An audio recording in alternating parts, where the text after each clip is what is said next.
ক্বালা রাসূলুল্লাহ সাল্লাল্লাহু আলাইহি ওয়াসাল্লাম, আল্লাহ নবী বলেন, মান সাল্লা সুবহা ফাহুয়া ফি জিম্মাতিল্লাহ, কোন ব্যক্তি যদি ফজরের নামাজ পড়ে ওই ব্যক্তি আল্লাহর জিম্মায় চলে যায়। ফালা ইউতবিআন্নাকুমুল্লাহু ফি জিম্মাতিহি বিশাইইন, আল্লাহ যেন তার জিম্মার ব্যাপারে তোমাদেরকে প্রশ্ন না করে। এই হাদিসের উদ্দেশ্য হলো ফজরের নামাজ যেই ব্যক্তি পড়ে, কোন কৃষক যদি ফজর পড়ে মাঠে যায় ওই কৃষকের উপর জুলুম করবা না, কারণ কিয়ামতের ময়দানে আল্লাহ বলবে ফজর আদায়কারীর উপর কেন জুলুম করলা, ফজর আদায়কারীকে না আমি নিরাপত্তা দিয়েছিলাম, তুমি কেন তার উপর জুলুম করলা?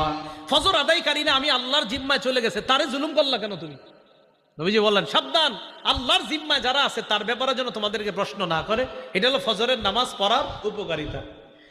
তো ফজরের নামাজের মাধ্যমে ইনশাল্লাহ আমরা দিন শুরু করব।